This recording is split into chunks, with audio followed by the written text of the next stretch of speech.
Hindi nakapagtapos ng pag-aaral si Manuel at hanggang grade 4 lang ang kanyang natapos. Isa sa mga dahilan nito ay ang kawalan niya ng interes na pumasok sa klase. Mas gusto niya ang tumulong sa kanyang mga magulang sa pang-araw-araw na gawain, tulad ng pangingista sa ilog kasama ang kanyang ama o pagtulong sa paglalaba ng kanyang ina. Sa kanyang murang edad, natutunan niya na kaagad ang mga gawain na ganon. Mas gusto niya kasi ang ganon kaysa ang umupo sa loob ng silid-aralan. Bukod dito, ay madalas siyang tuksuin ng mga kaklase dahil sa hirap ng kanilang buhay.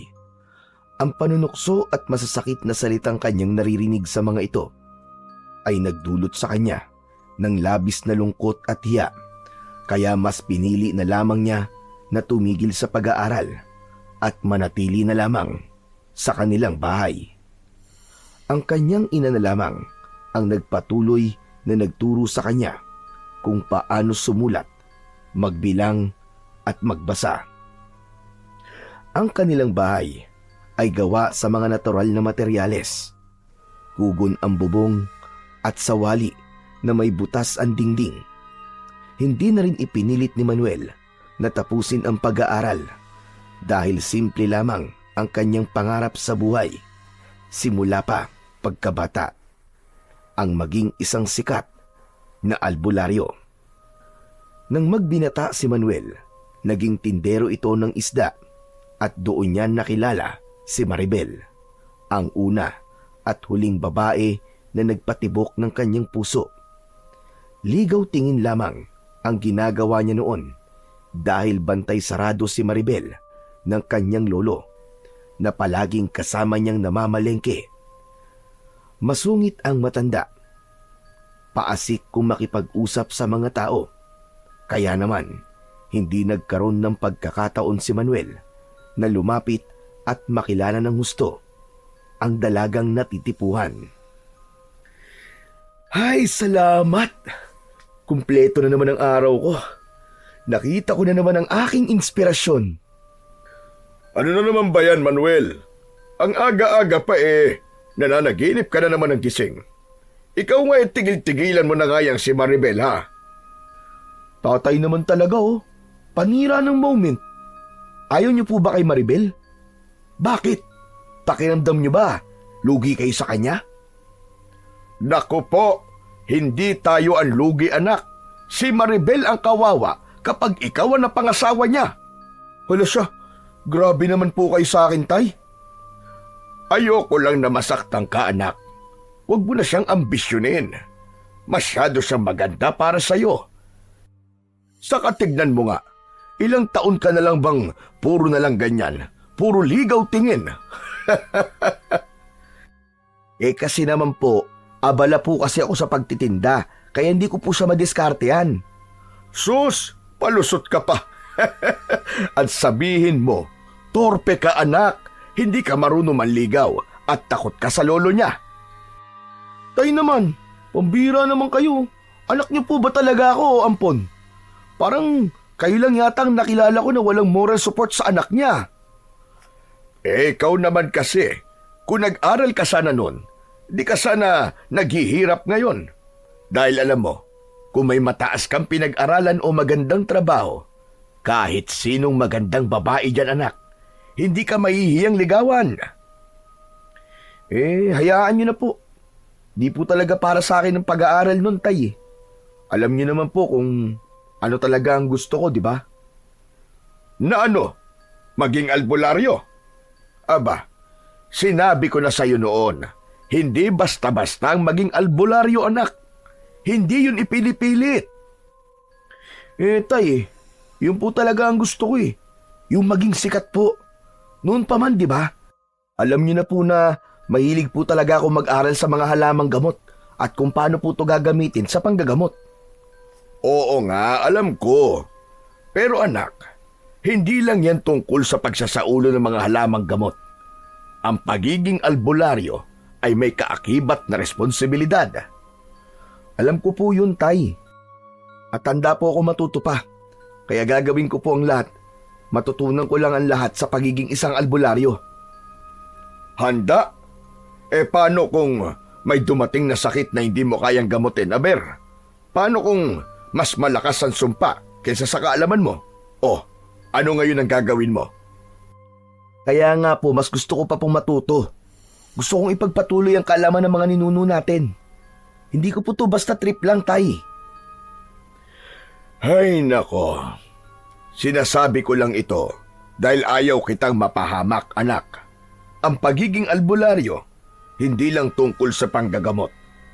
Minsan, may mga nilalang kang makakasalamuha na hindi mo gustong makita o makilala. Kung ganun po, tulungan niyo po ako maging handa, Tay. Kayo ang unang nagturo sa akin nun, di ba?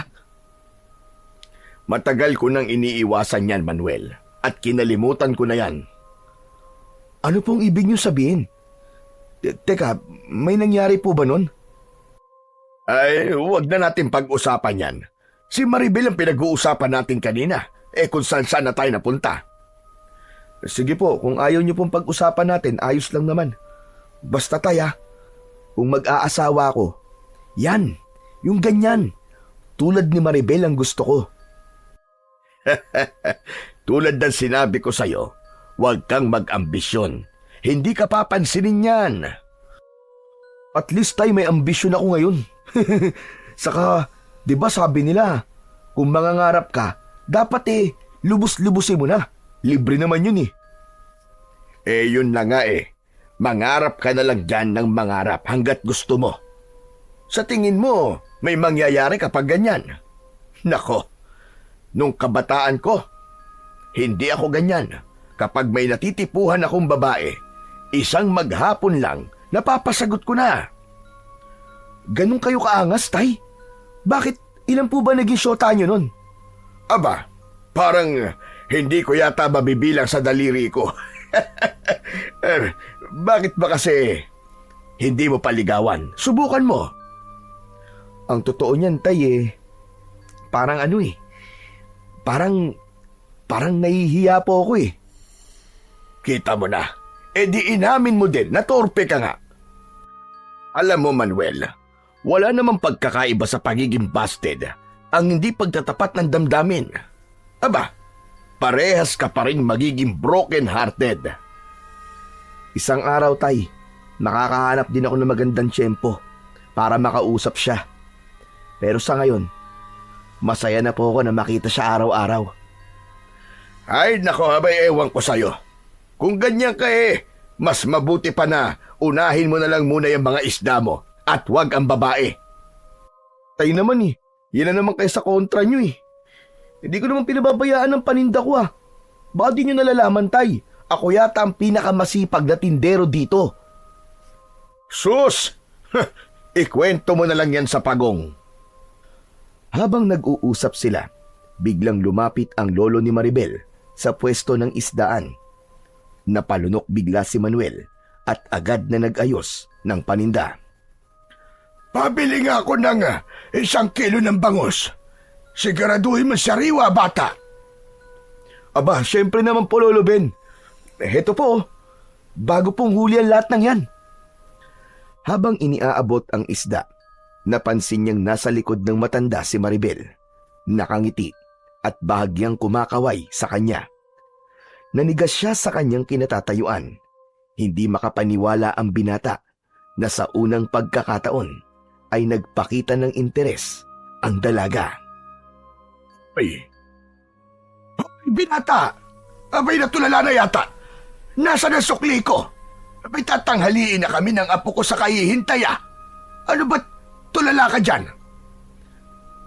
Sorry po. Oo nga pala. Heto po ang sukli nyo.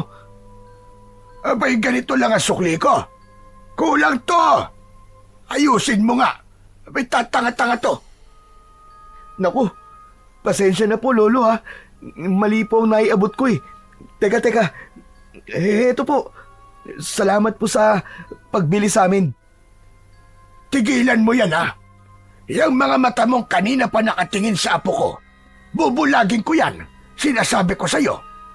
May kumakatingin to parang nanghuhubad. Napakamot na lang sa ulo ang binata sa tingurang yon ng matandang masungit. Naging kapansin-pansin ang mahihinang tawanan at bulungan ng mga kapwa niya tindero sa loob ng palengke. Ngunit hindi siya nahiya dahil sa nangyari. Bagkus ay natuwa pa siya dahil sa wakas, mismong ang lolo na ni Maribel ang nagpahiwatig na may gusto siya sa dalaga. Pakiramdam niya ay naka-first move na siya at sa pagkakataong yun, mas naging determinado siya na makahanap ng paraan upang magkakilala sila ng lubos ng dalaga na kanyang hinahangaan. Hoy, Manuel! Ano ba't natulala ka na dyan? Pambihira itong batang ito. Tay, nakita niyo po ba yung kanina? Nakita niyo po ba yun? Nakangiti siya at kumaway sa akin si Maribel. Oh, ano naman ngayon? Akala mo bang ibig sabihin nun gusto ka rin niya? Tay naman bigyan niyo naman ako ng konting pag-asa. Hindi naman masamang umasa, di ba? Pambihira naman kayo. Oo nga, hindi masama. Pero baka mamaya, ikaw lang ang umaasa. Tapos bigla mo na lang na malaman na may kasintahan na pala siya. Naku, wag naman po sanang ganun. Baka hindi ko po kayanin yun. O, kita mo na. Tapos mamaya, ako na naman ang magpapaliwanag sa'yo kung sakaling mabigo ka. Abay, maghanap ka na lang ng ibang babae, anak. Marami naman dyan. Hindi naman po ganun kadali umanap ng ibang mamahalin, tay. Sus! Akala mo naman kung sinong eksperto sa pag-ibig. Ligaw tingin ka nga lang parang nanalo ka na sa loto. Tay, sandali. Paano po ba kasi manligaw po ng maayos? Baka naman po meron kayong teknik dyan. Baka meron po kayo maipapayo sa akin. Aba, ngayon mo lang naisipang magtanong. Simple lang yan, Manuel. Chicken feet. Maging totoo ka. Huwag kang matakot. Kausapin mo siya. Ipakilala mo sa kanya ang sarili mo. Ipakita mo ang totoong ikaw. Kung gusto ka niya, edi swerte mo. Kung hindi naman, edi maghanap ka ng ibang swerte mo. Ang dali niyo namang sabihin nun, tay. Pero ang hirap po gawin nun. Kasi naman, kung hindi mo susubukan, paano mo malalaman kung may pag-asa ka o wala, o di ba? Sa bagay, may punto po kayo dun. Sige. Susubukan ko. Pero kapag nabigo ako, kayo ang unang dapat mag-comfort sa akin, ha? Abay, natural. Ako nga itong unang nagsabi sa'yo na huwag kang umasa, di ba? Sa kabila ng kanyang kaba, nagpasya ang binata na sundin na ang payo ng kanyang ama. Kinabukasan, sakto namang mag-isa lang na namamalengke ang dalaga. Abot-abot ang kaba niya nang lumapit sa pwesto niya si Maribel. Magandang umaga, Maribel. Magandang umaga din naman. Anong bibilin mo? Kuya, okay ka lang ba? Para kasing namumutla ka Relax ka lang. Di naman ako nangangagat Hindi, wala to. Maaga kasi akong nagising kanina pagod lang to. Ba't mag-isa ka yata ngayon? Oo. Si Lolo kasi masama ang pakiramdam ngayon. Kaya ako na lang muna ang inutusan niyang mamalengke. Pabili naman ako ng isda. Nako, tamang-tama. Dito ka bumili. Siguradong sariwan tinda ko. Ano bang gusto mo? Galunggong, tilapia, o baka naman bangus? Sa tingin ko bangus na lang. Magkano ba? Para sa'yo, discount na kagad. Pero teka, ako na ang pipili ng pinakamagandang bangus para sa'yo. Siguradong maganda to Oo, kasing ganda mo yan. Napangiti ang dalaga sa sinabi sa kanya ni Manuel. Naramdaman naman niya ang pag-iinit ng kanyang pisngi. Dali-dali niyang ibinaba ang tingin para itago ang pamumula ng kanyang muka. Ramdam na ramdam niya ang saya sa bawat biro ni Manuel At kahit na anong tangka niyang pigilan, hindi niya maipagkakaila na kinikilig siya. Ay naku, Manuel, ikaw talaga. Sige na nga. Magkano lahat? Wag na. Okay na yan. Libre na lang sa'yo. Parang regalo ko, ganun. Aba, baka naman malugi ka niyan. Sulit naman kung makikita kitang nakangiti palagi eh. Ikaw talaga.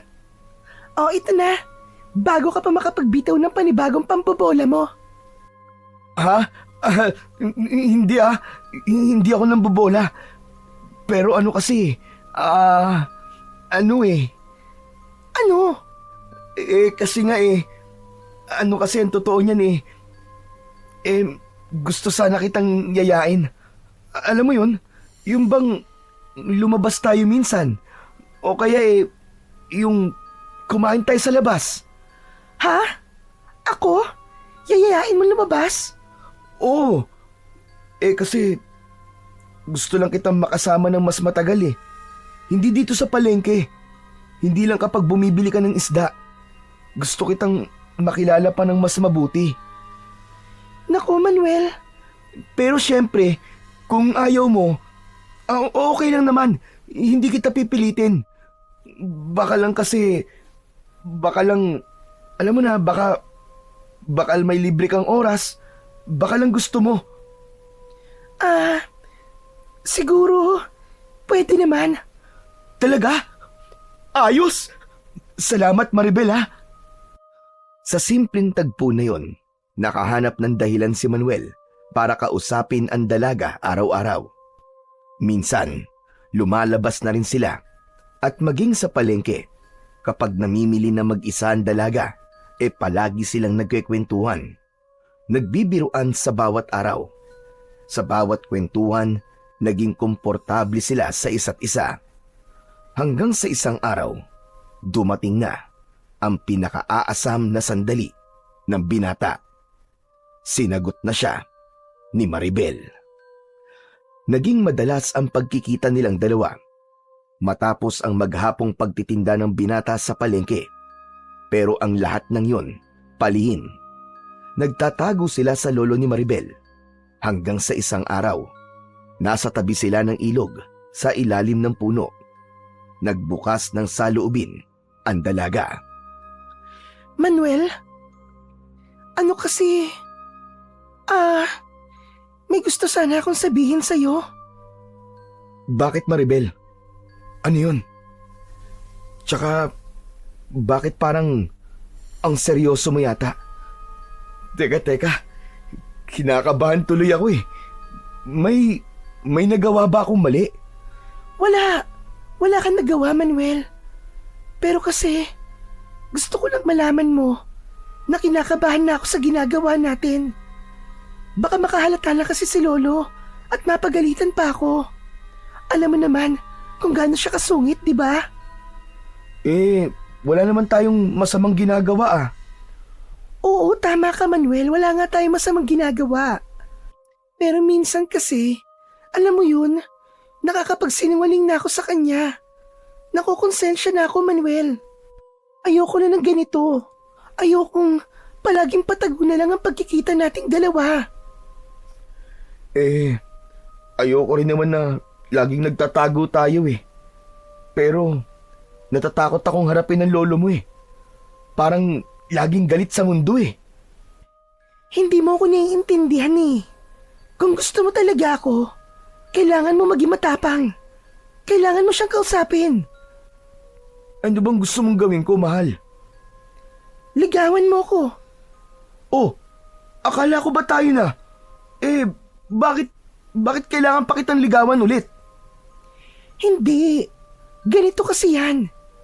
Gusto kong ligawan mo ko ng maayos. Kahit kunwari lang. Para naman may ideya si Lolo na alam mo na naligawan ako sa bahay at hindi sa kalsada lang. Please, Manuel. Ayoko kasi talaga na sinusuwayan lolo ko eh. Masasaktan siya kapag nalaman niyang nobyo na kita. Pero ni minsan, hindi ka man lang nagpakita sa bahay. Pero, ano kasi? Wala nang pero-pero, Manuel. Ano ka ba? Harapin mo ang lolo ko. Ayoko na ng pakiramdam na parang may mali sa ginagawa natin. O sige. Gagawin ko para sa'yo.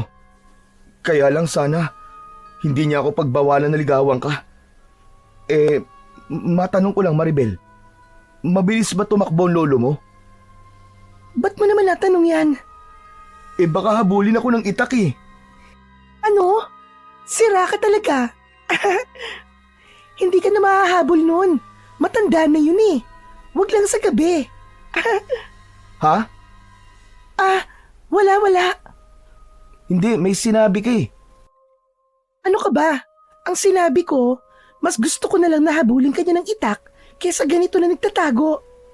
Kailangan kasi niyang makita na seryoso ka sa akin at malinis ang intensyon mo. Matatanggap ka ni Lolo. Huwag ka mag-alala. Oo na. Gagawin ko na talaga para sa'yo. Mahal na mahal kita. Yan ang palaging tatandaan mo, ha? Huwag ka na sabing mag-alala eh. Mabait si Lolo. Pagtulog. Niloloko mo naman ako eh. Pero sige, bukas na bukas din ang hapon. Pupunta ako sa inyo para formal naman ligaw sa lolo mo. Ano? Di ba nga sinagot mo na ako? Kaya yung liligawan ko na lang ngayon ay ang lolo mo. Humanda ka, ha? Ba't ako kailangan humanda? Ikaw ang dapat magpakitang gilas para wala na tayong magiging problema. Basta. Akong bahala, mahal. Huwag ka na mag-alala. Kinabukasan ng hapon, maagang nagpaalam ang binata sa kanyang ama sa palengke. Matapos bumili ng prutas at dalhin ang paboritong bangus nilang regalo, tinahak niya ang daan patungo sa bahay nila Maribel. Isang bahay na nasa pinakaloob ng masukal na kagubatan.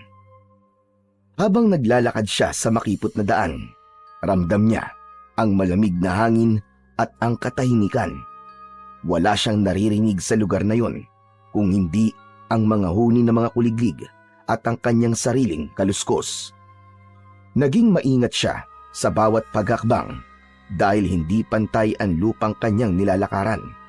May mga nakausling mga bato at malalaking ugat ng mga puno. Ang mga puno ay may mayayabong na dahon at malalapad na sanga na siyang halos tumakip sa sikat ng araw. Kaya naman, kahit hapon pa lang, ay nagmumukha ng paggabi na sa parting yun ng gubat. Matapos ang halos 1 oras na paglalakad, sa wakas ay natanaw na niya ang isang maliit na bahay na yari sa kahoy at pawid. Nakatayo ito sa gitna ng isang malinis na clearing. Napapalibutan ito ng bakod na yari sa kawayan. Nang tignan niya ang bahay, ay may isang parte doon sa bakuran na may mga nagkalat na buto ng mga hayop. Kinilabutan ang binata sa kanyang nakita.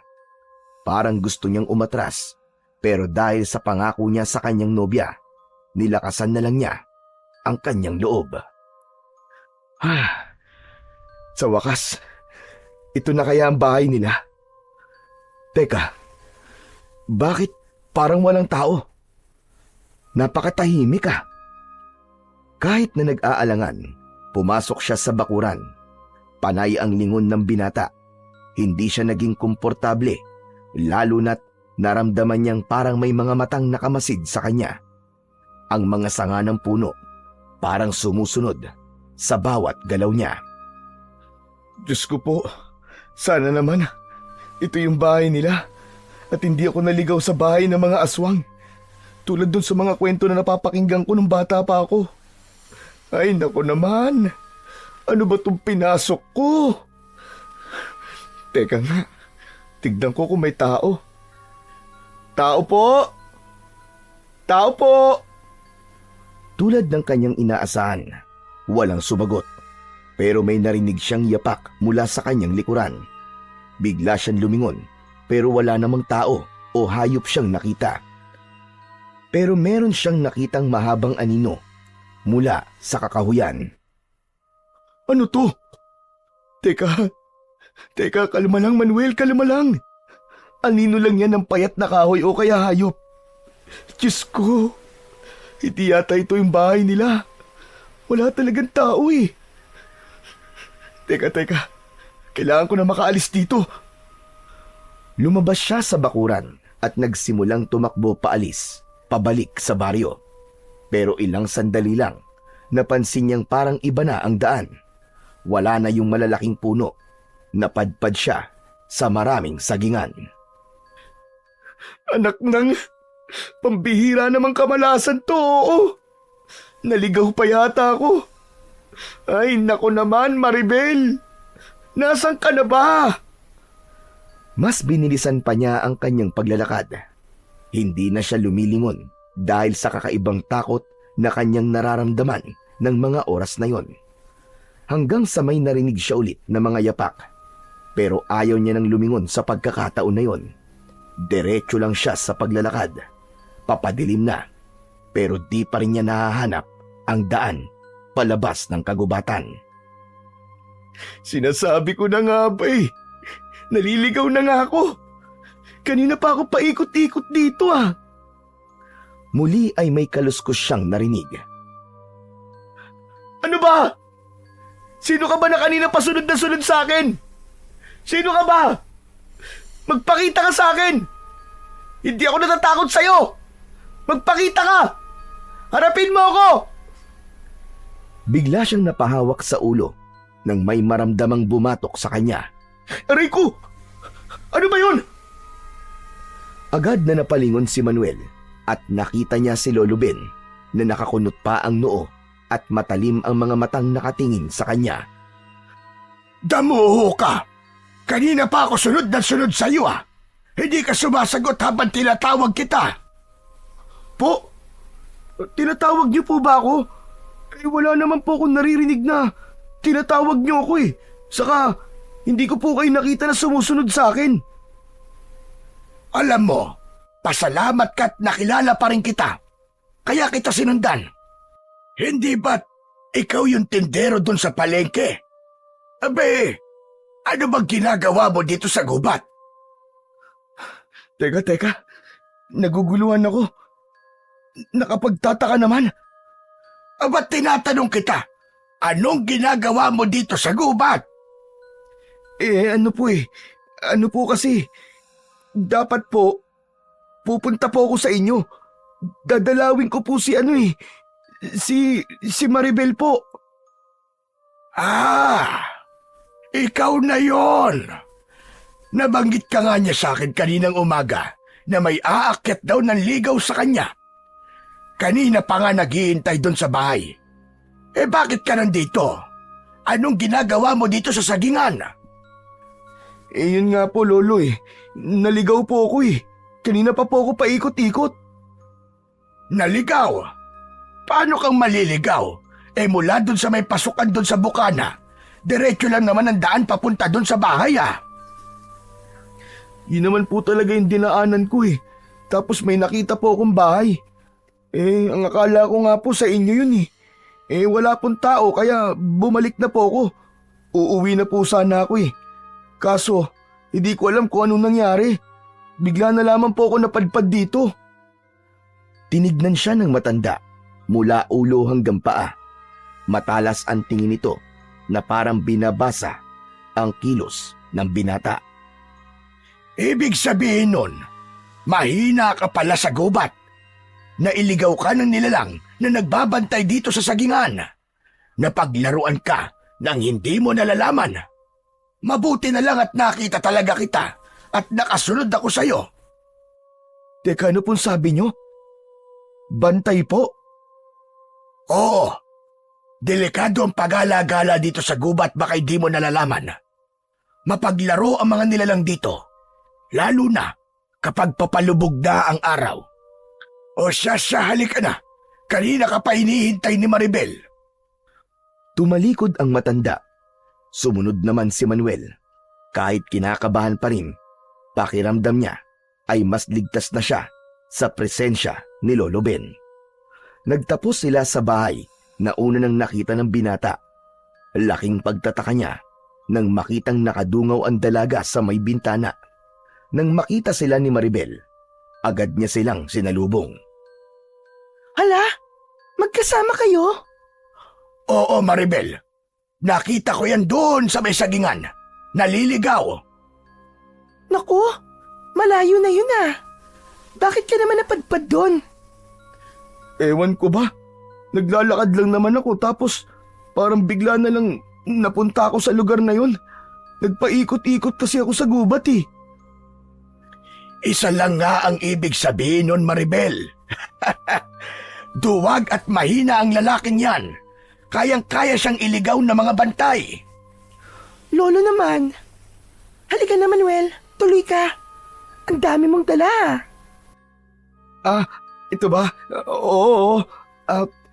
Para to sa'yo, saka sa lolo mo. Lo, salamat nga po pala sa pagliligtas niyo po sa akin. Nako, wala yon. O sige na, maiwan ko na kayo dyan ha. May kailangan pa akong gawin sa labas. Nakahinga ng maluwag si Manuel nang makaalis na si Lolo Ben. Kahit paano, gumaan ang kanyang pakiramdam. Bagamat may halong kaba pa rin, alam niyang ligtas na siya sa mga sandaling yun. Ngumiti si Maribel at inilipag ang mga dala ni Manuel sa maliit na mesa. Halika na, Manuel. Maupo ka na muna rito. Ang dami mo namang dinala. Salamat ha. Wala yun.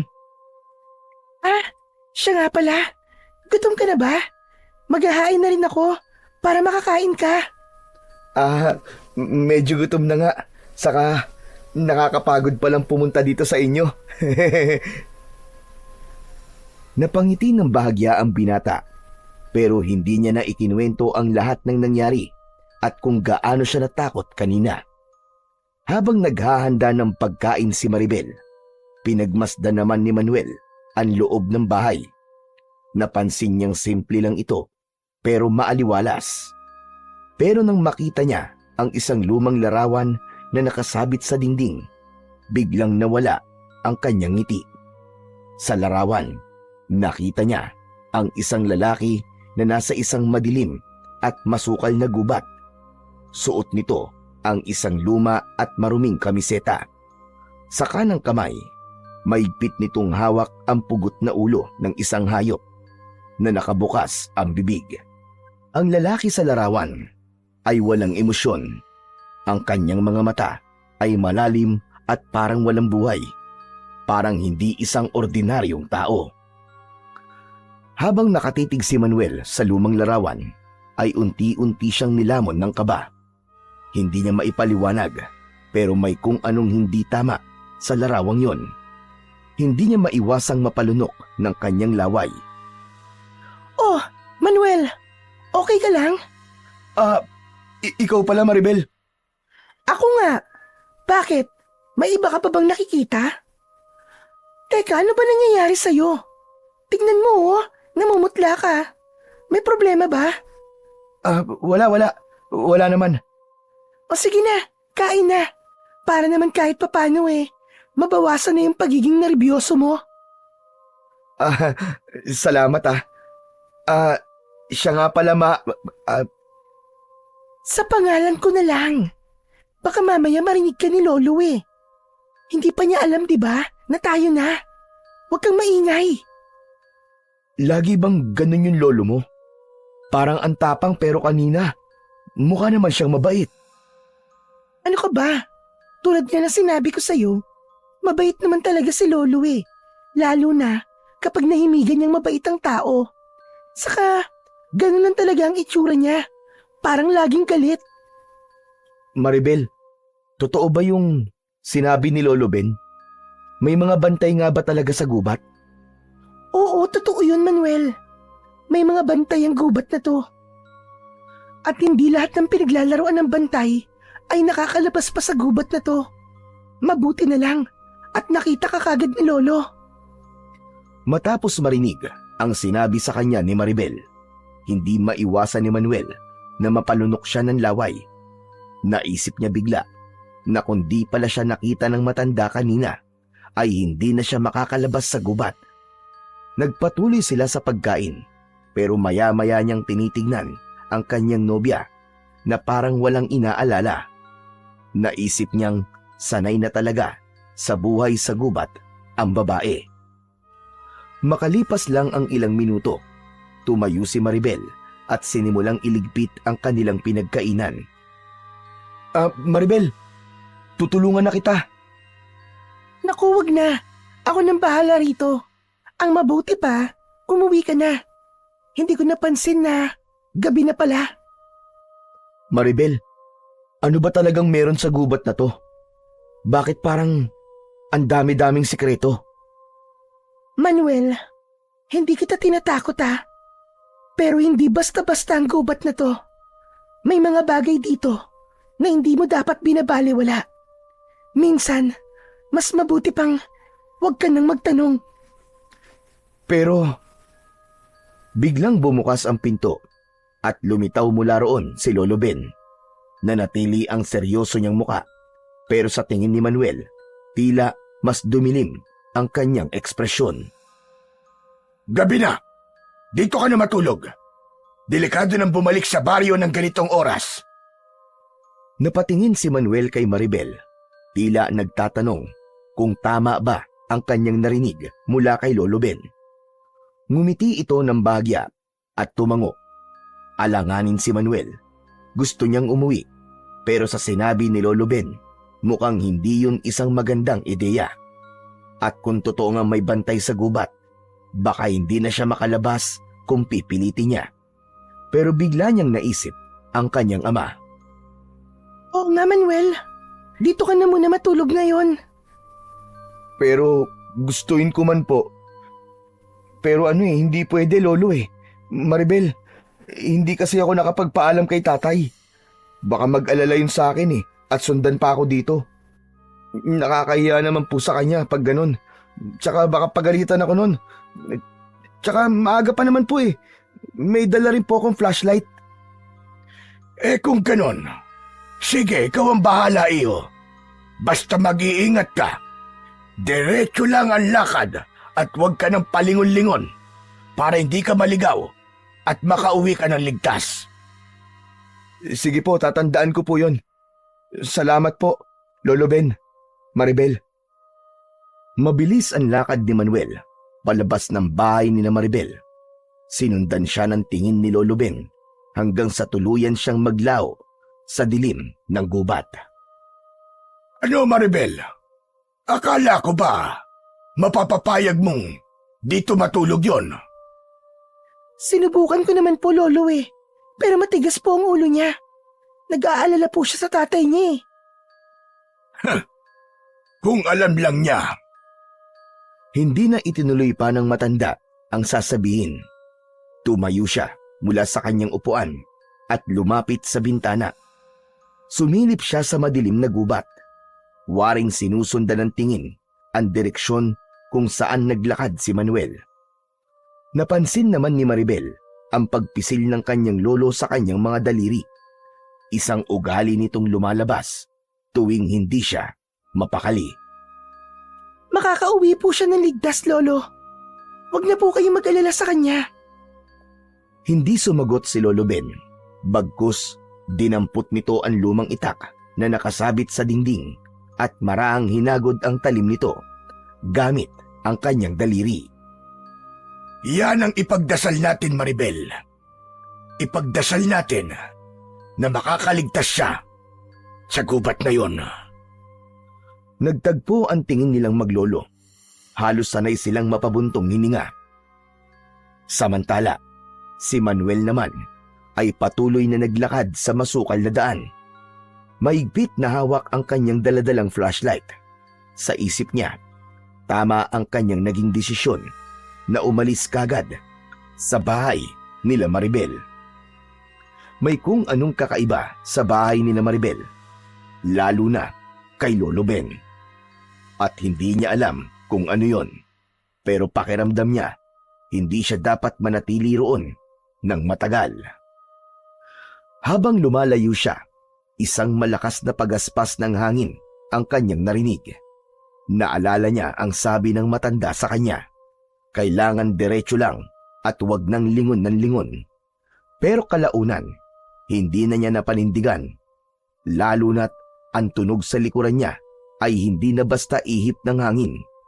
Napagtanto niyang malalakas na hampasyon ng isang tila dambuhalang ibon na lumilipad sa itaas niya. Sumusunod sa bawat hakbang niya. Sinasabayan pa yon ng isang kakaiba at nakakakilabot na tunog ng paghinga. Malalim, parang sabik at gutom na gutom. Nagsimula na siyang kabahan. Bumilis ang tibok ng kanyang puso. Hindi niya na nakayanan. Mabilis na siyang lumingon. At dun na nga niya nakita ang isang nilalang na nakalutang sa hangin. Ang kalahating katawan nito ay walang pang-ibabang bahagi. Mistulang pinutol mula sa baywang. Mahahaba ang mga kuko nito at meron itong malalapad na pakpak na siyang lumilika ng nakakatakot na tunog sa hangin. At sa isang iglap, bumulusok ito pababa, papunta sa kanya. Ah! Ah! Aswang! Wala na siyang pakialam kung tama pa ba ang tinatahak niyang daan. Ang tanging mahalaga ay makalayo siya sa nilalang na yon. Sa labis na takot, nadapa siya sa isang nakausding ugat. Tumilapon ang kanyang dalang flashlight, ngunit agad niya rin itong dinampot at pinailaw muli. Hindi na niya nakita pa ang manananggal. Tumingin siya sa paligid. Hinihingal, nanginginig ang buong katawan. Tahimik na. Parang wala na ang presensya nito sa paligid. Ngunit pagtayo niya, napagtanto niyang wala na siya sa tamang daan.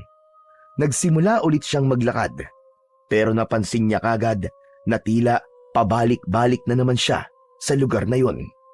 Nang ilawan niya ang paligid, agad siyang kinilabutan nang makita ang sagingan.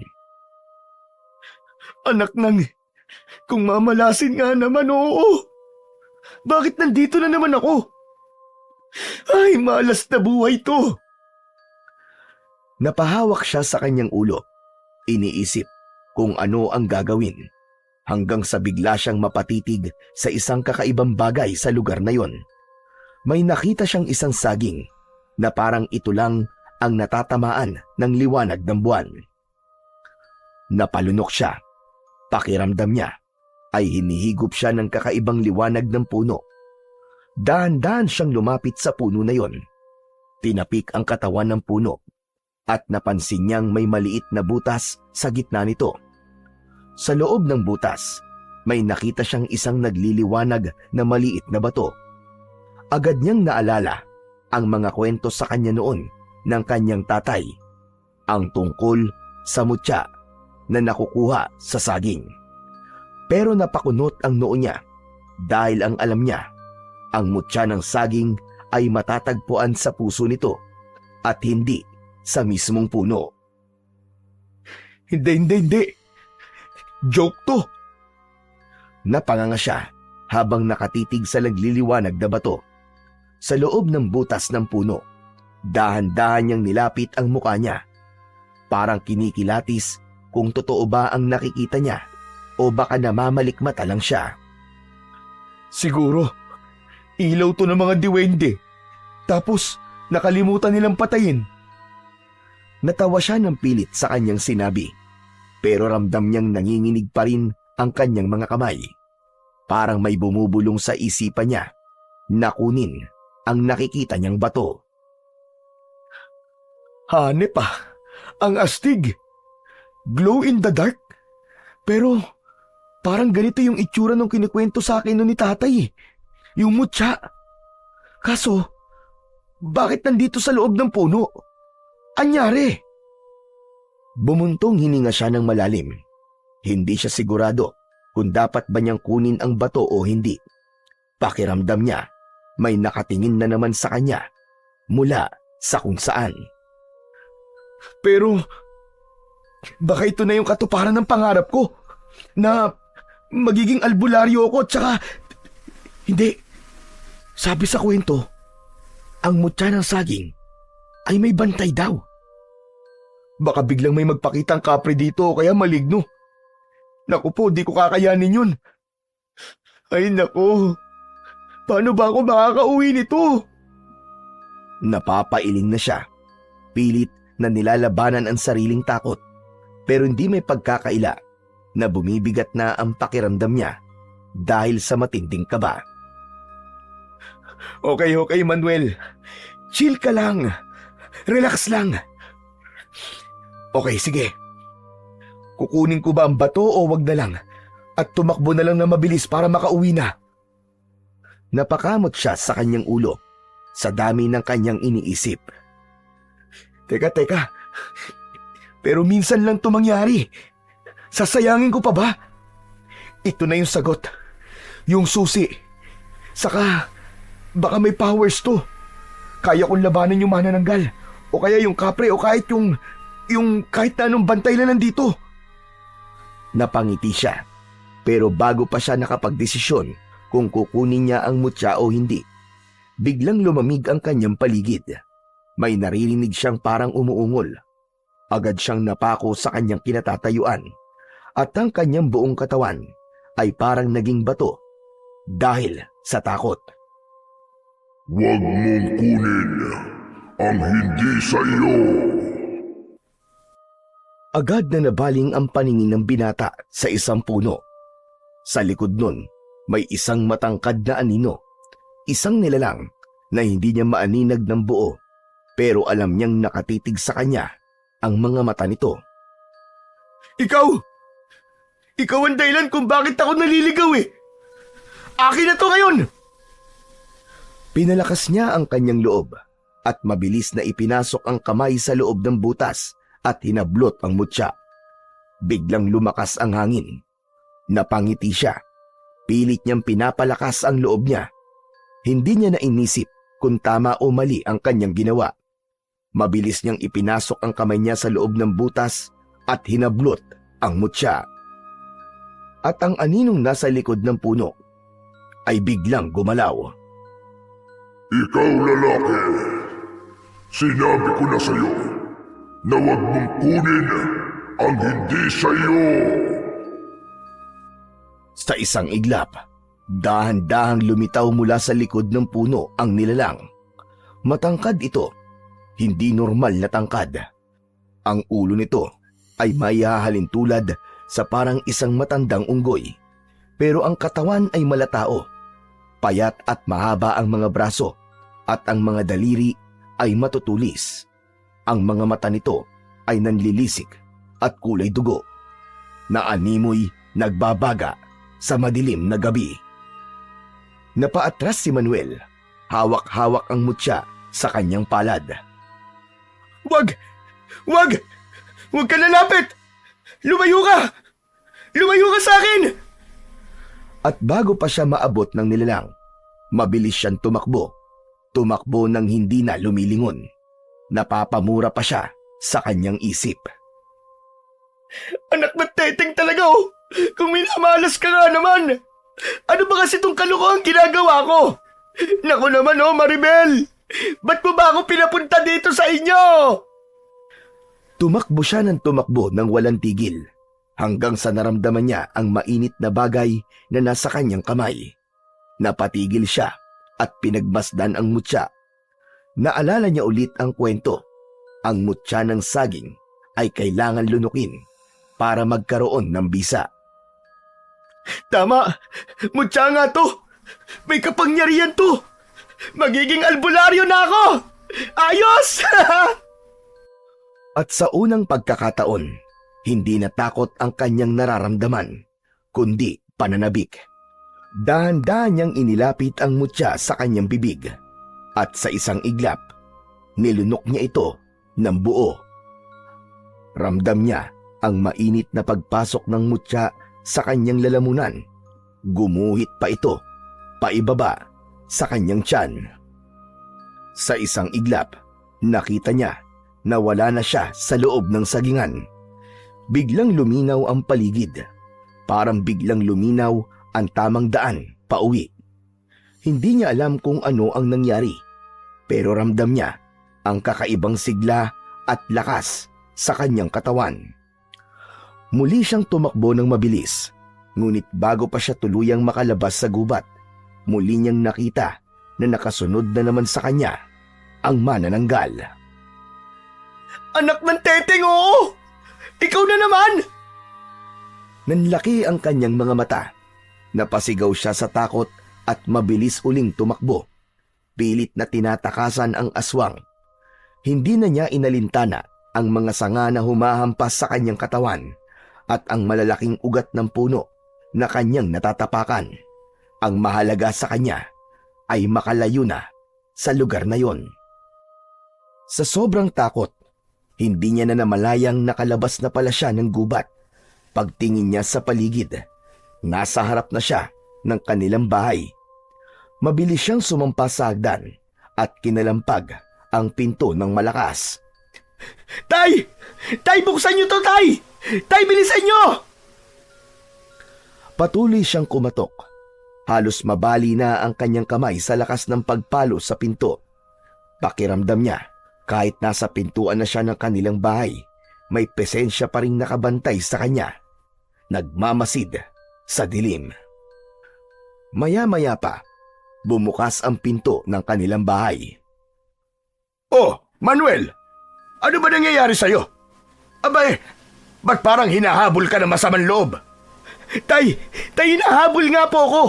Tay, may aswang, may bantay tapos yung ano po, yung mutya ng saging. Napatigil bigla si Tatay Edgar sa kanyang narinig. Napakunot ang noo nito at biglang naningkit ang mga mata. Mula sa pag-aalala, unti-unting nagbago ang ekspresyon nito. Ngayon, halatang may halong galit at inis. Agad niyang hinila ang anak, papasok ng bahay at pabagsak na isinarado ang pinto. Ano ba sinasabi mo? Anong kalokohan niyang pinasok mo, Manuel? Sabihin mo nga, saan ka ba talaga galing? Sabihin mo! Kasi po, Tay, ang totoo, dinalaw ko po si Maribel sa kanila. Yung bahay po nila, Tay, naroon po, sa gitna po ng gubat. Ano ka mo? Nasisiraan ka na ba? Nagpaabot ka ng gabi sa gitna ng gubat? Ano ka ba naman, bata ka? Sa kayong sinasabi mong humahabol sa'yo. Teka. Huwag mong sabihing kumuha ka ng mutya. Mas lalo pang dumagundong ang kaba sa dibdib ni Manuel. Basang-basa siya ng pawis. Nanginginig pa rin ang kanyang katawan. Tumango siya at napayuko. Halos hindi niya magawang tumingin sa muka ng kanyang ama. Hayop na bata ito. Hindi mo ba alam kung anong ginawa mo? Bakit mo kinuha yun? Alam mong hindi basta-basta kinukuha ang mutya. Hindi yan isang laruan, Manuel! Tay, wala na po ako nagawa eh. Nandun na ako. Nakita ko na eh. Tsaka Tay, matutupad na po yung pangarap ko, di ba? Napailing si Tatay Edgar sa sinabi sa kanya ni Manuel. Huminga siya ng malalim sa katinignan ng anak na parabang hindi makapaniwala sa ginawa nito. Sinusundan ka baka mo ng bantay? Ano yung nakita mo? Tay, yung katawan niya po, parang parang sa tao po pero yung mukha niya, nakakatakot po talaga. Parang isang unggoy natuyot tapos mapupula po yung mga mata niya. Ang nilalang na sinasabi mo ay isang nilalang na tinatawag namin nun na puknat. Tahimik na nakinig lang ang binata sa sinasabi ng kanyang ama. Sabi nito, ang puknat ay may katawang tao pero nakausli ang mga buto at natutuyo ang balat na parang hindi na nakakakain ng sapat. Ang muka ay parang pinagalong unggoy at aso. Lubog ang pisngi pero may mahabang nguso. Ang ganitong uri ng nilalang ay isang tagabantay ng mutya at nagbabantay din ito ng kayamanang nakabaon sa lupa. Kung minsan, naglalaro at inililigaw nito ang mga tao na napapadpad sa kanyang teritoryo. Ngunit kapag may isang magnanakaw, natatangkaing kunin ang kanyang binabantayan, wala itong patawad na susugod at babawiin ang anumang kinuha ng magnanakaw. Ang bantay ng mutya, hindi ka titigilan hanggat hindi mo yun ibinabalik. Kung ganon, ano pong ibig sabihin nun, Tay? Sumeryoso lalo ang muka ni Tatay Edgar. Lumapit ito sa pinto, binuksan ng bahagya at sumilip sa labas. Pagkatapos, dahan-dahan niyang sinarado ang pinto. Inilak yun ng mariin. Anak, ipagdasal mong hindi ka nasundan dito sa ating bahay. Tay, paano ko po ba maibabalik ang mutya? Ibalik mo dun kung saan mo kinuha. Tay, ang problema, nilunok ko po eh. Anak ng, bakit mo nilunok? Eh di ba sabi niyo sa kwento nun, ang mutya ng saging ay nilulunok para makuha kong kapangyarihan ito. Ginawa ko yun kasi para makalaban ako sa mga halimaw dun sa gubat. Kapangyarihan? Manuel naman, hindi mo naiintindihan eh. Ang mutya ay hindi basta-basta ginagamit ng kung sino lang. May kapalit yan. At ngayon, tinatakan mo na ang sarili mo. Pambihira kang bata ka. Ano pong ibig niyo sabihin, Tay? Ngayon, ikaw na mismo ang may dala ng sumpa. Ano, Tay? Ano pong sumpa? May sumpa po, mutya? May sumpa ito kung mapupunta sa maling tao. At kung ano man yun, hindi ko pa alam sa ngayon. Yun nga, Tay eh. Paano ko po ito masusuli? Hindi ko naman alam yun eh. Ano ba naman? Akala ko swerte eh. Ano swerte, anak? Ano swerte? Ang nakuha mo hindi swerte, kundi disgrasya. Eh Tay, paano ko nga ito mababalik? Hindi ko naman pwedeng isuka to. Isa lang ang paraan, anak. Kailangan mo yang ilabas. Ha? Pero paano nga? Kailangan mo yang iire. Ano? Tay, seryoso kayo? Anong gusto mo? Operahan kita? Oo na po. Ay nako, puro na lang kamalasan. Ito pala ang magiging pinakamalaking mission ko sa buhay ko. Ang magbanyo. Kung gusto mong di anihin ng sumpa, umupo ka sa trono hanggat hindi mo na ilalabas yan, lentik ka. Kung di mo yan maaalis, hindi natin alam, baka buhay mo na maging kapalit. Ayokong mangyari yon, Manuel. Pambihira naman talagang buhay to. Oh, Maribel, kasalanan mo to eh. Sa pagbanggit niya sa pangalan ng dalaga, ay may biglang kumalabog sa kanilang bubungan. Nagkatinginan silang mag-ama. Tay, bukas na lang po ako pupunta ng CR. Matulog na po tayo.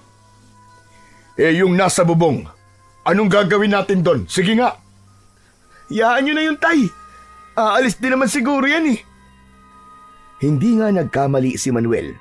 Ilang sandali lang ang inilagi ng nilalang na yon sa kanilang bubong. Bago pa man makapasok sa kanilang silid, narinig na nila ang malakas na paggaspas ng mga pakpak nito papalayo. Kinaumagahan, hindi nakapunta sa palengke si Manuel. Matindi ang lagdat niya, kaya't nanatili siyang nakahiga, pinagpapawisan at nangihina. Si Tatay Edgar naman ay nag-alala at inalagaan na lamang ang anak habang pinapalitan ang bimpo sa noo nito. Nagulat sila nang may kumatok sa pinto. Pagbukas ni Tatay Edgar, bumungad doon si Maribel. Tatay Edgar, magandang umaga po. Nabalitaan ko pong may sakit si Manuel, kaya po ako dumaan. Aba, pambihira.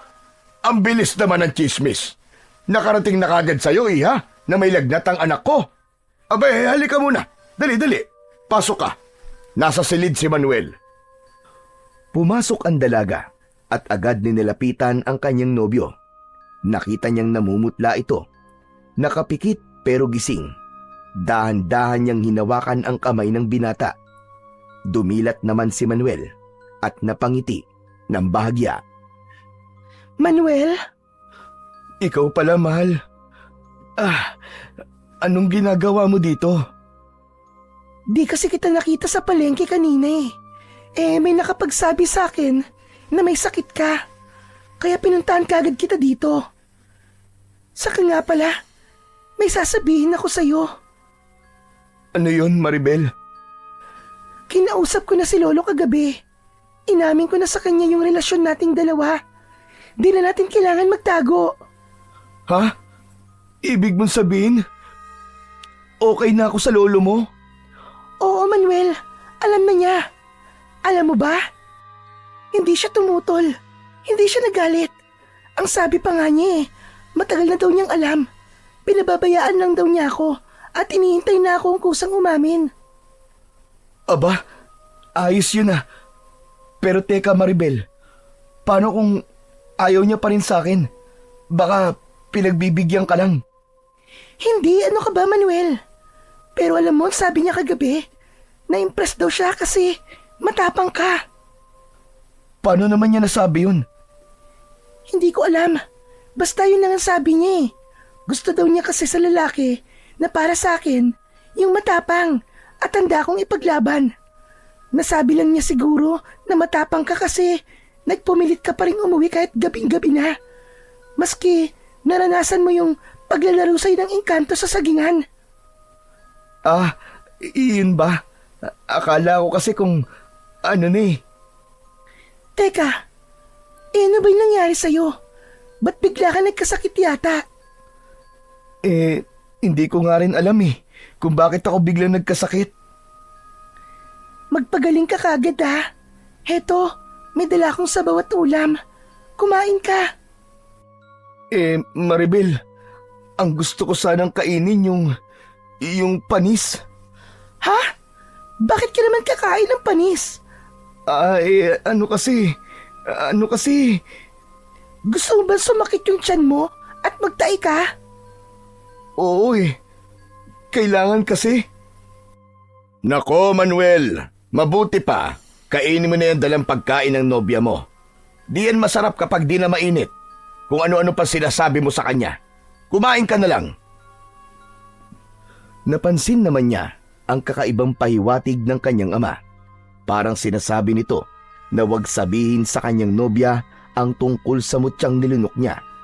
Nagpatianod na lamang ang binata at sinakyan ang trip ng tatay niya. Agad niyang inayos ang sarili at inabot ang pagkaing nasa kamay ni Maribel. Ako na. Susubuan kita, Manuel. Aba, ang swerte ko naman yata ngayon. Tigilan mo na nga ako, Manuel. Pagaling ka muna bago ka magpatawa. Matapos siyang pakainin ng dalaga, tumayo na ito at inayos ang dala niyang mga gamit. Napansin naman ito ni Manuel at agad na nagtanong. Teka, Maribel, aalis ka na kaagad? Oo, mahal. Kailangan ko pang bumalik sa bahay eh. Alam mo naman si Lolo, di ba? Hindi sanay yun na matagal akong wala sa bahay. Sayang naman pala. Gusto ko pa sanang subuan mo ulit ako mamayang tanghalian eh. Ang sarap kasi kumain. Pag ganyan ang ganyan eh. Parang gusto ko magkasakit araw-araw. Ano ka ba naman, Manuel? Huwag ka nga ganyan. May sakit ka na nga eh. Puro ka pa rin kalokohan. Magpagaling ka kagad ha. Babalik ako bukas para tignan kung bumuti na ang pakiramdam mo. Salamat, mahal ah. Ingat ka sa pag-uwi. Bago umalis ang dalaga, saglit pan tumingin si Maribel kay Tatay Edgar at magalang na nagpaalam. Tatay Edgar, alis na po ako. Pakibantayan na lang po ng mabuti si Manuel. O sige, Iha. Mag-iingat ka ha. Salamat sa pagbisita mo at sa pagdadala ng pagkain kay Manuel. Lumabas na si Maribel at nang masigurong wala na ito, agad na isinara ni Tatay Edgar ang pinto ng kanilang bahay. Napabuntong hininga siya at lumapit sa kanyang anak. Tay, ano ba talaga itong nangyayari sa akin? Hindi ko rin alam, Manuel. Di ba, magaling ka namang albularyo dati. Bakit hindi mo alam? Madami ka nagamot nun, di ba? Bakit ngayon ako? Hindi mo ako magamot. O sige, sasabihin ko na.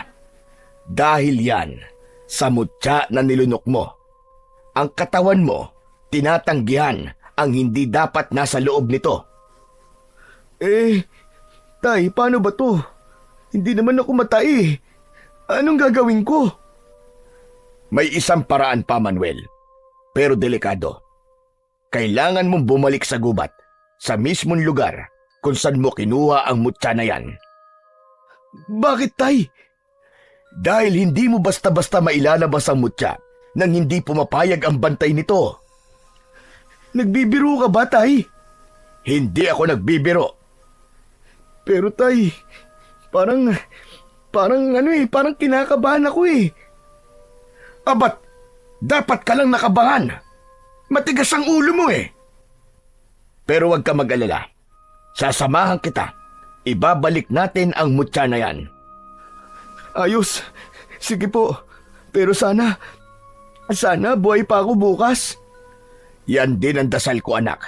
Kaya magdasal ka din. Madilim ang paligid nang dumating si Mang Edgar at Manuel sa gubat.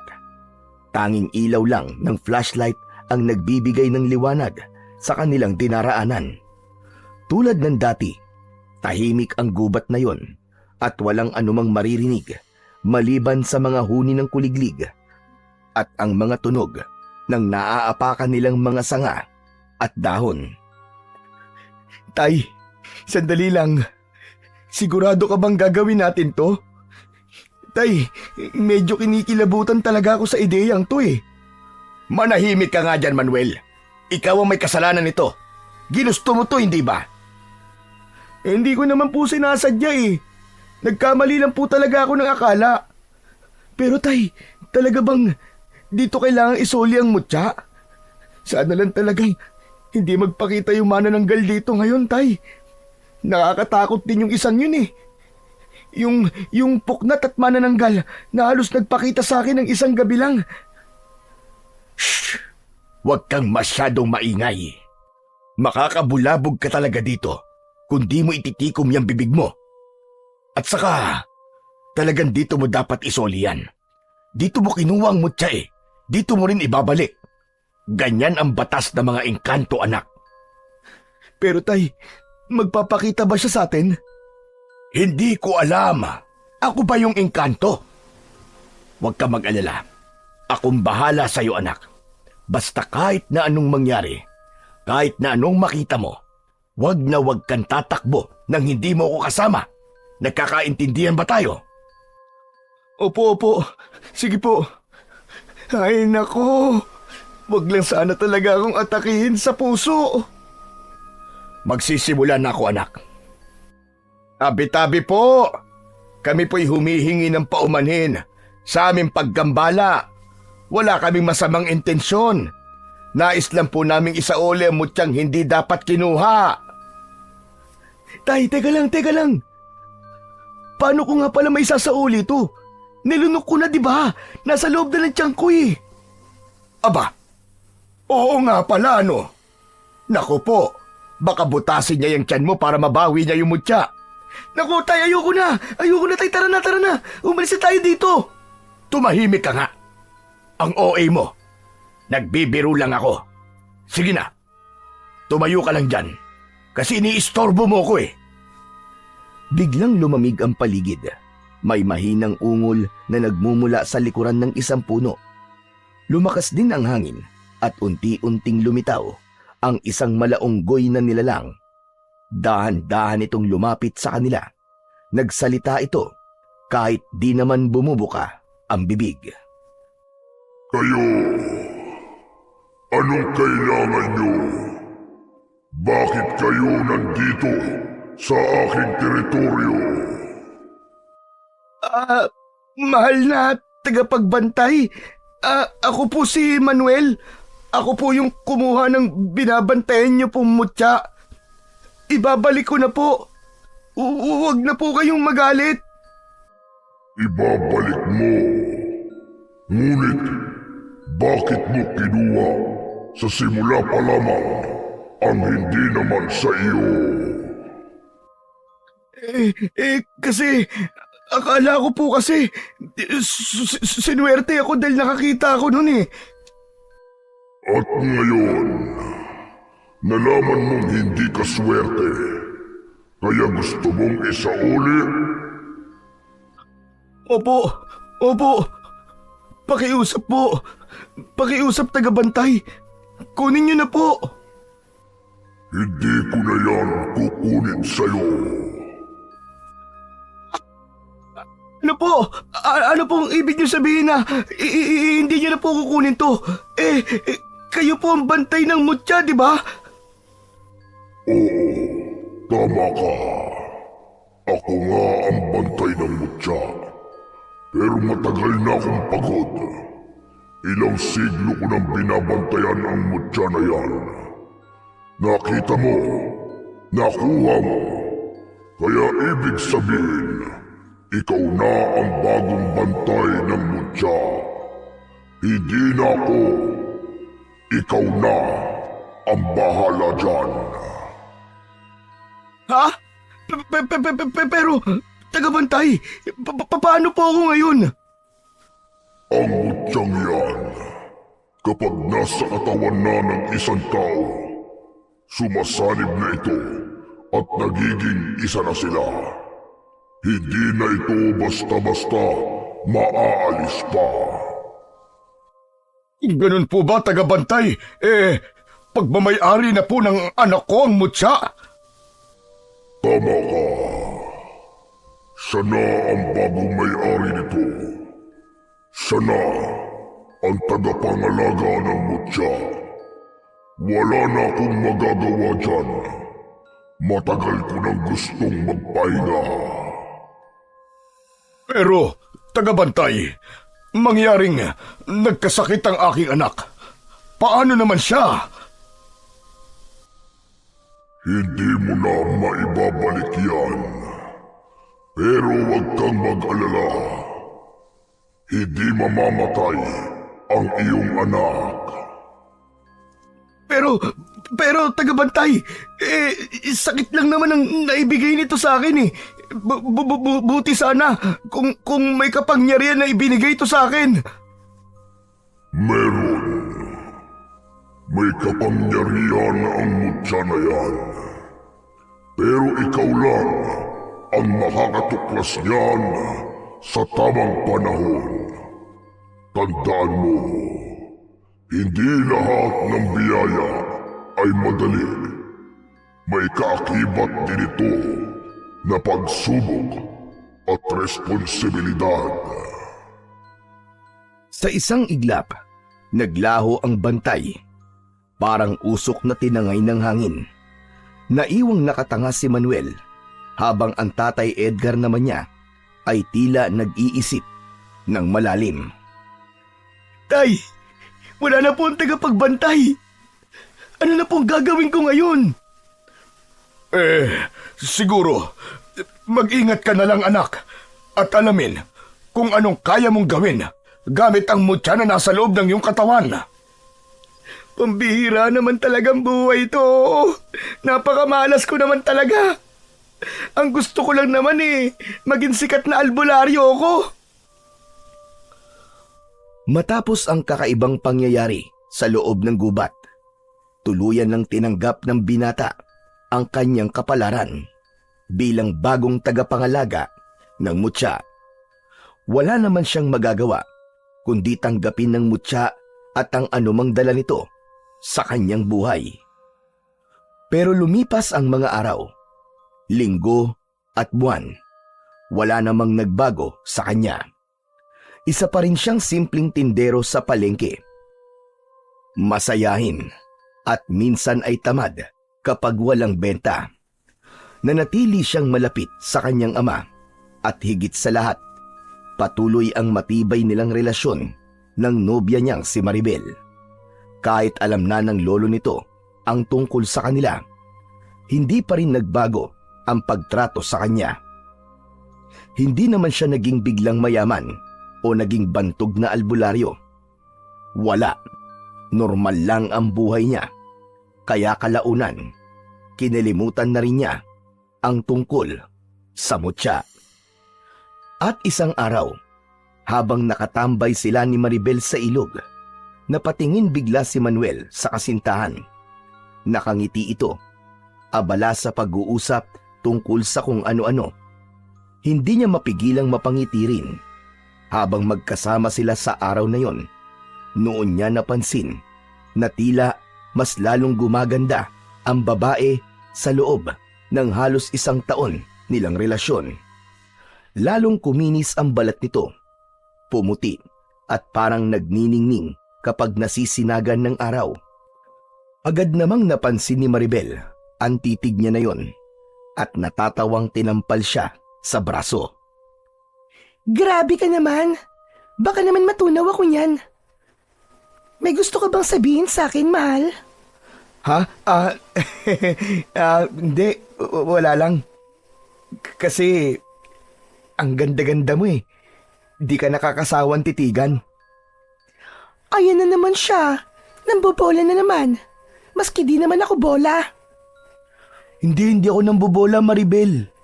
Totoo naman talaga yung sinasabi ko eh. Ang ganda-ganda mo talaga. Siya nga pala, mahal. May gusto sana akong sabihin sa'yo eh. Maribel, mahal. Gusto mo na bang magpakasal na? Ha? Sabi ko, baka gusto mong magpakasal na tayo. Ano? Seryoso ka ba, Manuel? Abay, oo naman. Sa tingin mo ba, nagbibiro lang ako? Pero, sigurado ka ba talaga? Oo nga, sabi. Maribel, mahal na mahal kita. Ang totoo niyan eh, matagal na kitang gustong pakasalan eh. Kaya lang, gusto ko munang patunayan sa sarili ko na kaya na kitang buhayin. Ngayon, sa palagay ko, kayang-kaya ko na. Ang totoo niyan, Manuel. Matagal ko na rin gustong itanong sa'yo kung kailan mo ko tatanungin yan. Aba, kung ganun, gusto mo pala? Oo naman. Ikaw lang naman itong ang bagal-bagal kumilos eh. Pareho silang tumawa. Walang romantic na setup. Walang malaking sorpresa. At walang magarbong singsing. Pero dama nila ang sinseridad sa isa't isa. Hindi na nila pinatagal pa. Kinabukasan, nagpunta sila kay Lolo Ben, ang lolo ni Maribel, upang ipaalam ang kanilang desisyon. Abay, kayong bahala. Kung gusto nyo magpakasal, abay malalaki na kayo. Talaga po, Lolo Ben, hindi po kay tutol. Abay oo naman, bakit pa ba ako tututol? Basta, ipangako mo sa akin na kahit na kailan ay wag na wag mong paiiyakin ang apo ko. Abay lagot ka, ibang magalit yan, nangangain ng tao yan. Lolo naman eh, nagagawa niya pa po magbiro eh. Pero Lo, seryoso po. Salamat po Lo ha. Salamat po sa basbas nyo. O sige, ipinagkakatiwala ko na sa'yo ang aking apo. Masaya at puno ng emosyon ang gabing yon nang umuwi si Manuel sa kanilang bahay. Agad niyang sinabi ang magandang balita na yon sa kanyang ama. Abay, matagal ko na rin hinihintay yan anak. Alam mo naman 'di ba na matagal ko nang gustong magkaroon ng apo. At hindi lang apo, ang gusto ko maraming mga apo. Abatay, hindi pa nga po kami kasal eh. Ano po bang iniisip nyo? Pambihira naman kayo. Siyempre, isa pa. Gusto ko rin makita kung may epekto yang mutya sa magiging anak mo. Uy, Tay! Huwag ka nga magbiro ng ganyan. Ikaw naman oh. Pareho silang nagtawanan. Alam nilang panibagong yugto ng buhay ang haharapin ni Manuel bilang asawa at kalaunan bilang ama. Ngunit sa likod ng kasiyahang ito, may isang bagay pa rin siyang hindi alam. Ang kapangyarihang taglay ng mutya na nasa loob ng kanyang katawan. At kailanman, hindi niya inakalang malapit na itong magpakita. Noong ikinasal sina Manuel at Maribel, mas lalo silang naging masaya bilang mag-asawa. Pagkalipas ng 1 buwan, nalaman nilang buntis si Maribel. Para kay Manuel, isa itong panibagong biyaya sa buhay niya. Sa baryo na sila nanirahan, binigyan sila ng ama ni Manuel ng kaparte sa lupa nito malapit sa kanyang bahay. At doon, tahimik at maayos silang namumuhay. Hanggang isang araw, isang hindi inaasahang pangyayari ang nagbago ng lahat. Isang matandang lalaki ang dumating sa kabilang bahay at humihingi ng tulong sa kanyang ama para magamot. Abay, nako Kalusyo. Alam niyo naman na halos ilang dekada na po kong hindi nang gagamot. Kung di niyo po na itatanong, simpleng tindero na lang po ko ngayon. Di ko ho kayo matutulungan sa sakit niyo. Mabuti pa ho, magpatingin na lang po kayo sa mga tunay na doktor. Sila po ang nakakaalam kung ano po ang tamang gamot sa sakit niyo. Kalusyo, pasensya na po talaga kayo, hane. Dahil sa pagtangging yun ni Mang Edgar sa matanda, malungkot na tumalikod ang matanda. Pero bago pa man ito tuluyang makaalis, bigla itong nahimatay sa tapat ng bahay ng mag-asawa. Sa sobrang pagkataranta, napilitan si Manuel na subukang tulungan ito.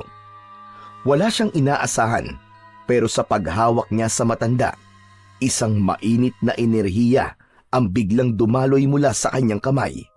At sa isang iglap, lumakas at bumangon ang matanda na parang walang nangyari. Mabilis na kumalat ang balitang yon sa buong baryo. Sabi ng iba, meron ng bagong albularyo sa kanilang lugar. Ilang araw lang ang lumipas, dinagsana ng mga may sakit ang bahay nila. May pilay, may babae na may komplikasyon sa ipinagbubuntis, may mga kanser, kinulam, binarang at iba pa. Masaya ang lahat sa natuklasang kakayahan ni Manuel. Habang pinagmamasdan ni Manuel ang dagsa-dagsang mga tao sa kanilang bahay, hindi niya mapigilang mapangiti. Para siyang hindi makapaniwala sa nangyari. Ang pangarap niya dati na maging isang sikat na albularyo ay natupad nang hindi niya inaasahan. Sa loob lamang ng ilang araw, naging tanyag na siya sa buong baryo at pati na rin sa mga karatig na lugar. Nasa harap siya ng bahay nila nang lumapit ang kanyang ama. Nakangiti ito habang nakapamulsa. Halatang pinagmamasdan siya mula pa kanina. Aba anak, parang natuwa ka yata ha sa bagong trabaho mo. Tay, hindi ko po akalain. Dati ho, isipin nyo, pinapangarap ko lang po ito eh. Tapos ngayon, heto na ako. Tinan nyo tay, isa na po akong albularyo at hindi lang basta-basta albularyo. Isang sikat po na albularyo. Ako na po ang hinahanap ng mga tao para magpagamot. Tama ka Manuel. Hindi ko din akalain na may ganito kang kakayahan. Pero Manuel, napapansin ko naman, mukhang gustong-gusto mo ang ginagawa mo. Kaya ayos yun. Ang importante naman mahal mo ang ginagawa mo. Oo nga tay, di ba dati pangarap ko lang talaga to tapos ngayon natupad na. Naging albularyo na nga po ako katulad nyo. Pero ngayon tay, sa tingin ko, mas magaling pa po yata ako sa inyo eh. Loko ka talagang bata ka. Pero anak, seryoso, natutuwa talaga ako para sa'yo. Isa kang biyaya sa mga tao, Manuel. Siguro, yan ang epekto ng mutya sa'yo. Oo tay, mukhang ganun na nga po. Akala ko nun, sakit lang po ang ibibigay ng mutyan to. Yun pala, may kapalit na kapangyarihan. Pero anak, tandaan mo ito ha. Huwag kang magmamalabis sa kapangyarihan na yan. Alam ko naman yun, tay.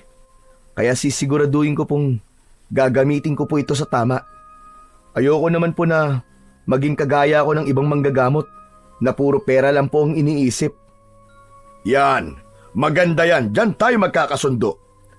Pero anak, hindi mo rin maiiwasan na may mga taong susubok sa'yo. Hindi lahat matutuwa sa kakayahan mong yan. Hayaan mo sila, tay. Ang mahalaga sa akin ngayon, nakakatulong po ako sa mas nakakaraming tao.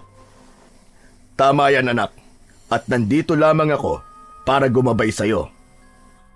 Oh, kayo mag-ama. Puro na lang kwentuhan. Kumain na muna kayo. Nako, ang bait-bait naman talaga ng misis ko. Salamat sa pagkain, mahal ha. Pero maya-maya na yan. Marami pa kasi akong pasyente. Mahal, baka naman napapagod ka na dyan sa ginagawa mo. Baka ikaw naman na magkasakit. Sige ka. Huwag ka mag-alala, mahal. Malakas ako at magaling na albularyo. Alam ko naman yun, mahal. Pero kahit albularyo, nagugutom at napapagod din. Tama ang asawa mo, Manuel.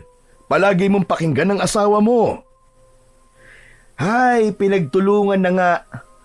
Sige na nga, kakain na muna ako. Pero pagkatapos, babalik agad ako sa panggagamot. Habang kumakain sila, ay patuloy sa pagdagsa ang mga taong may sakit. Sa isip ni Manuel, ito na nga ang kanyang bagong buhay, ang pagiging albularyo na kayang magpagaling ng kahit na anong sakit. Nag-uumapaw ang kasiyahang nararamdaman niya simula ng araw na yon at sa mga susunod pa. Lumipas ang maraming araw at buwan at lalo pang sumikat si Manuel bilang isang magaling na albularyo. Halos hindi na mabilang ang mga taong pumupunta sa kanya para magpagamot. Sa dami ng kanyang ginagamot, halos wala na siyang pahinga. Minsan, hindi niya namamalayan na umaga na pala at may mga pasyente pa ring nakapila sa labas ng kanilang bahay. Dahil sa kanyang pagiging abala, hindi niya napansin na unti-unting nagbago ang pakikitungo ng kanyang asawa. Hindi niya napansin ang lungkot sa mga mata ni Maribel tuwing nag-uusap sila. Ni hindi niya namalayan na kabuwanan na pala nito at ilang araw na lamang ay manganganak na ito. Sa kabila ng lahat, hindi naman nagrereklamo si Maribel. Mahal na mahal niya talaga si Manuel, kaya't pilit niyang inuunawa ang sitwasyon ng kanyang asawa. Ngunit sa loob-loob niya, may kirot. Ilang gabi na rin siyang lihim na umiiyak. Nakatalikod kay Manuel habang mahimbing itong natutulog mula sa maghapong pagod. Gustuhin man niyang magsabi ng saloobin, ngunit pinipili na lamang niyang itago ang sama ng loob at ipakita sa kanyang asawa na ayos lang siya. Manuel, may pasyenteng dumating. Akala ko ba, pahinga mo ngayong araw? Di ba, nangako ka sa akin na mamamasyal tayo sa ilog? Bago pa man siya makasagot, ay bumungad na sa kanilang pinto si Don Reden at ang asawa nito. Ito ang pinakamayamang tao sa kanilang bayan. Nagulat pa nga si Manuel na lalapit sa kanya ang isang mayaman at tinitingalang tao.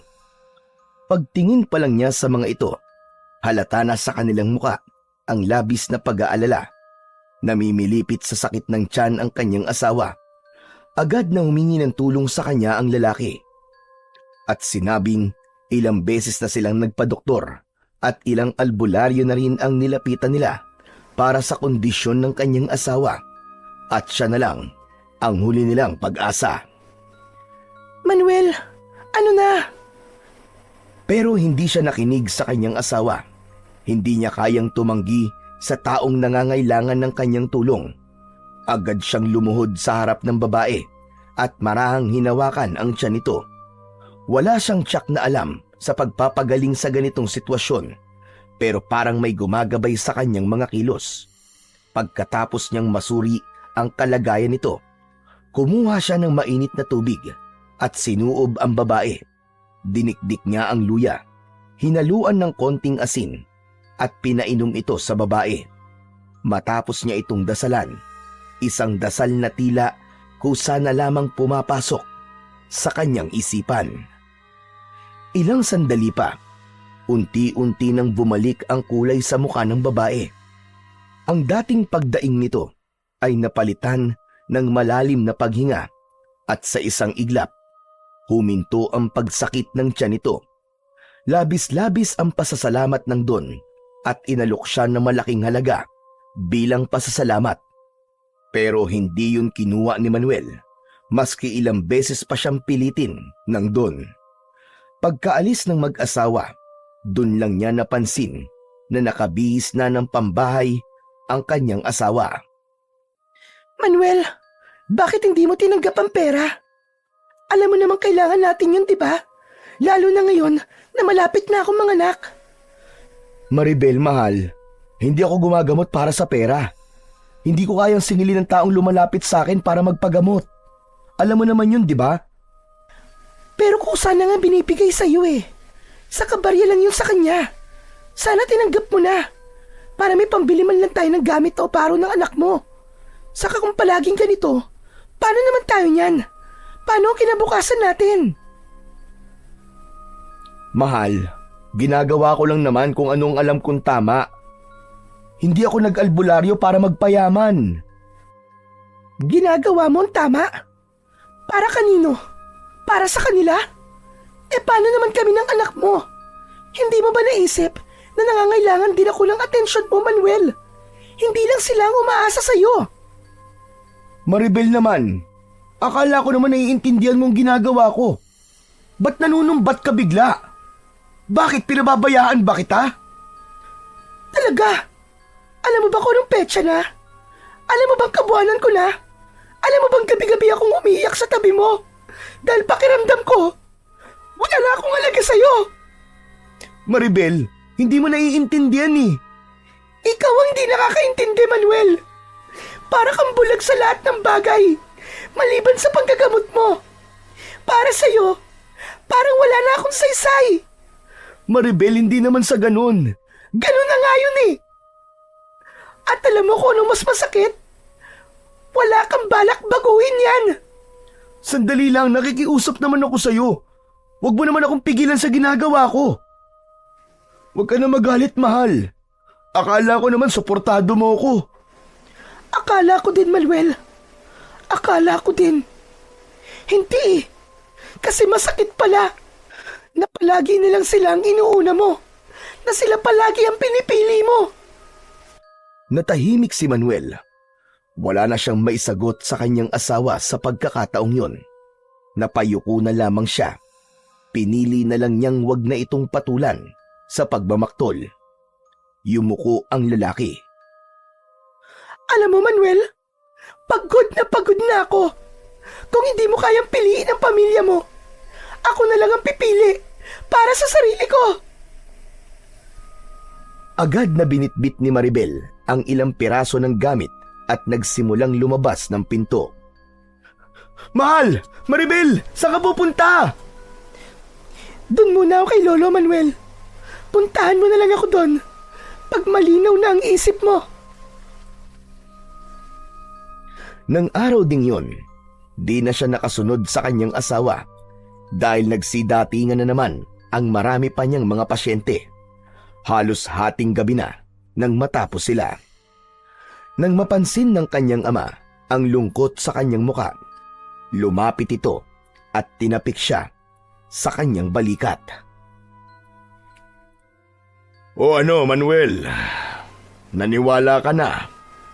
Di ba sabi ko naman sa'yo noon, palagi kang makikinig sa asawa mo. Hindi ang mga tao ang pinakamalaking responsibilidad mo, anak. Alam mo kung ano, ang sarili mong pamilya. Abay, buntis ang asawa mo ah. Natural na ngangailangan yun ng atensyon mo. Oras mo ang kailangan ni Maribel, anak.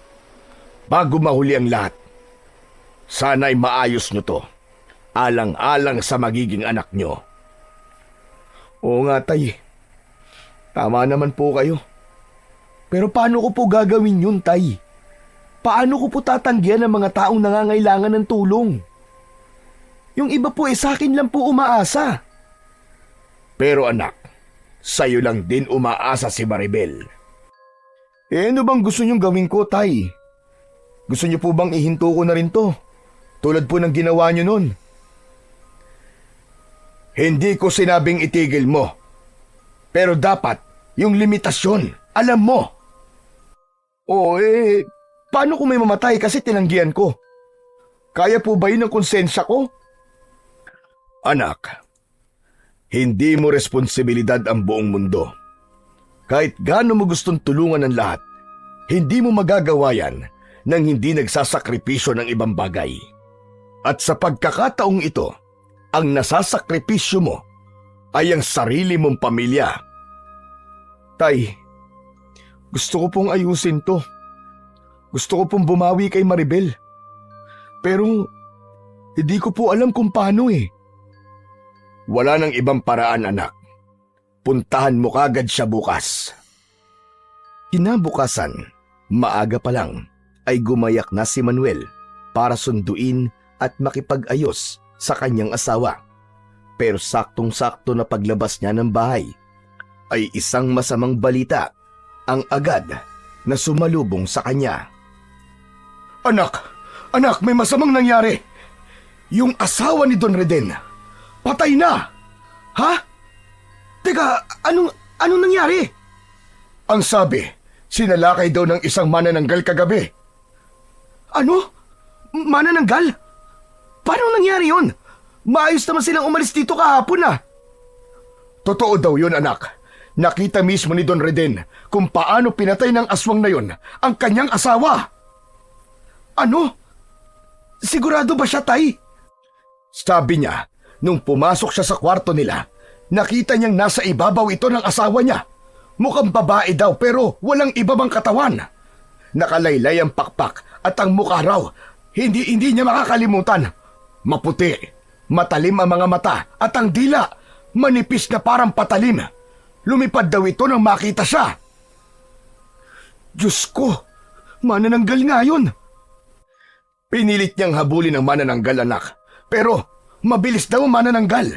Lumipad dito palayo bago pa siya makakuha ng itak o makatawag ng tulong. Nang balikan niya ang asawa niya, abay wala ng buhay. Wakwak ang tiyan at wala ng lamang loob. Hindi maaari ito. At ngayon, anak, nag-aalburoto si Don Reden. Sinasabi niyang kailangan mahuli ang nilalang na yun. Tama naman siya, tay. Hindi natin pwedeng hayaang manatili dito ang halimaw na yun. Isa pa, anak, may isang bagay pa dapat mong malaman. Ano ho yun, tay? Ang sabi ni Don Reden, mukhang pamilyar daw sa kanya ang mukha ng manananggal na yon. Ano, tay?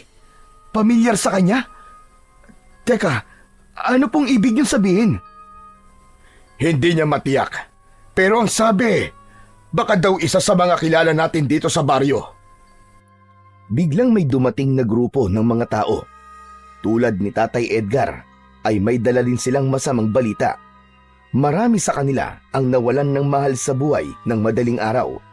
Ang mga ito ay namatay sa hindi maipaliwanag na paraan. Habang nakikinig si Manuel, unti-unti siyang kinabahan.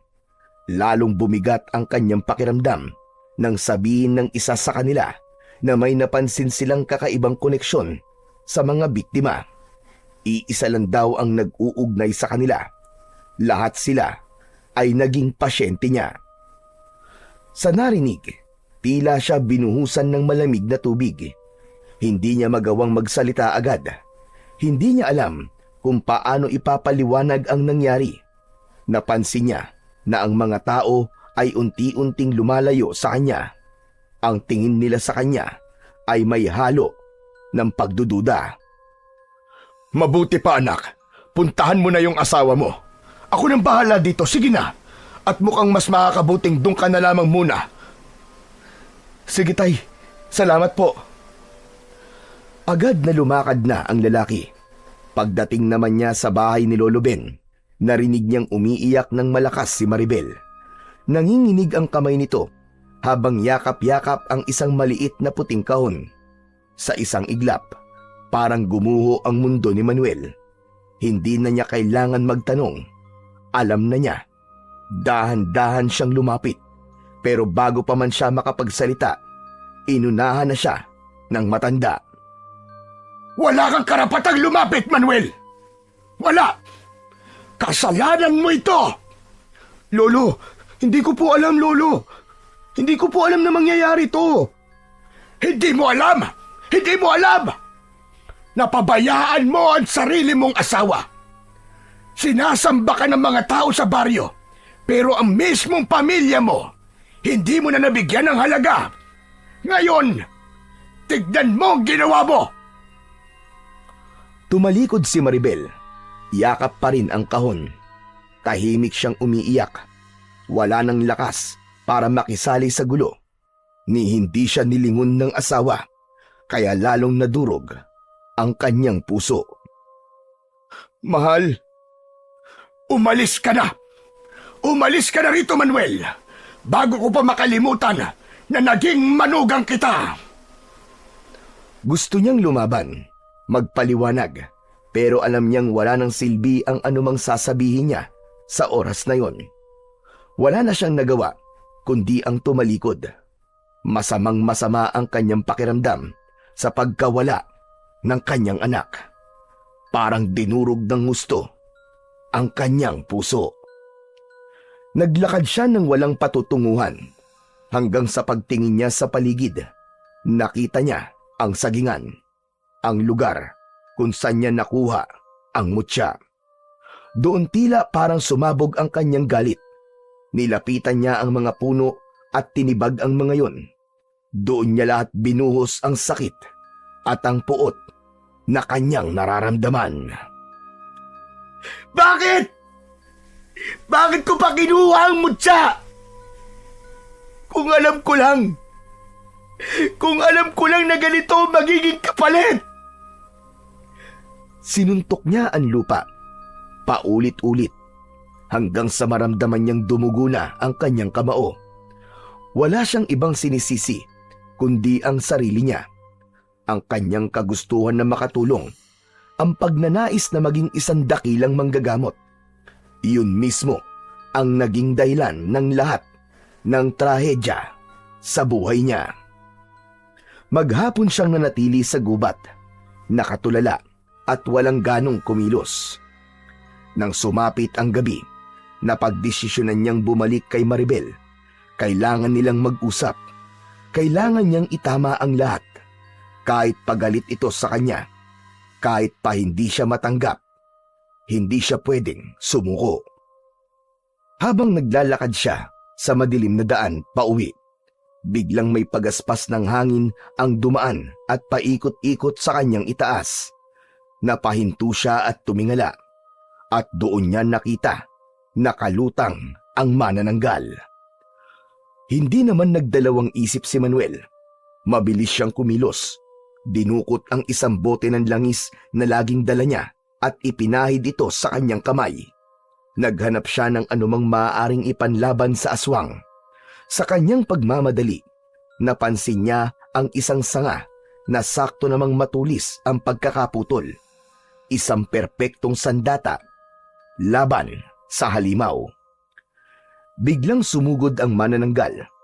Napaatras si Manuel at sa huling saglit, naiwasan niya ang matalim na kuko na muntik nang humiwa sa kanyang leeg.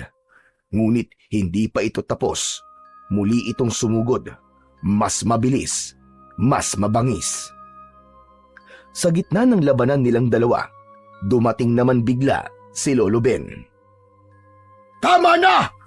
Itigil mo yan, Manuel! Alam ko kung sino yan! Ano, Lolo Ben? Sino siya? Sino ang halimaw na yan? Si Maribel, Manuel! Ang iyong asawa! Ha? Hindi! Hindi maaari ito! Hindi niya ginustong maging isang manananggal. Sa loob ng maraming taon, nagawa niyang pigilan ng sarili na pumatay ng tao. Hindi niya hinayaan ng sumpang bumalot sa kanya. Ngunit nang mamatay ang inyong anak, doon na siya tuluyang bumigay. Hindi totoo yan, Lolo Ben, hindi totoo yan. Ni minsan, hindi ko naman siya nakitang naging aswang Dahil ang isang manananggal, nawawalan ng kakayahang maging aswang kapag nabuntis. Yun ang dahilan kung bakit namuhay siya bilang isang normal na tao. Ipinanganak niyang patay ang bata. Wala na siyang dahilan para pigilan ng sarili niya. Ibig sabihin, siya ba ang pumatay sa mga naging pasyente ko? Tama ka, Manuel. Dahil sila ang sinisisi niya kung bakit ka nawalan ng oras sa kanya. Kung bakit namatay ang anak niyo. Napakuyom ang kamao ni Manuel. Gusto niyang tumakbo at hanapin si Maribel. Ngunit may isang bagay pang bumabagabag sa kanya. Tumingin siya sa matanda at sa unang pagkakataon, pinagmasdan niya itong mabuti. At doon niya nakita ang suot nitong kwintas na may nakasabit na isang estampita. Gawa sa maliit na papel na may larawan ng isang lalaki. Nakabalot ito sa plastik. Pamilyar ang larawan sa kanya. Ito ang lalaking nakita niya sa larawan na nakasabit sa bahay ni Lolo Ben noon. Ikaw? Ikaw ang nasa larawan? Tama ka, Manuel. Dati akong isang antingero at manunugis ng aswang. Marami na akong napatay. Ngunit ang pinakamatinding labang ko, ang pinakahuling aswang na napatay ko, siya ang dahilan kung bakit nandito tayo ngayon. Ano, Lolo Ben? Ano pong ibig niyong sabihin? Ang sumpa, Manuel. Ang sumpa na ibinigay sa akin ng mga aswang na naghihiganti. Hindi ako ang pinatay nila. Sa halip, isinumpa nilang ang magiging anak ng anak ko ang magmamana ng dugo ng isang halimaw. At ang sumpang yon ay kay Maribel na punta. Kay Maribel? Doon tuluyang naunawaan ni Manuel ang lahat. Tumingin siya sa matanda.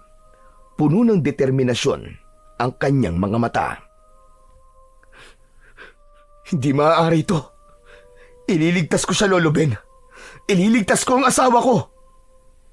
Kung yun ang desisyon mo, gawin mo ang lahat para siya ay iligtas. At sa gabing yon, hinarap ni Manuel si Maribel, hindi bilang kalaban, kundi bilang isang asawa na handang iligtas ang kanyang pinakamamahal. Sa gitna ng kanyang anyong halimaw, tinawag niya ito.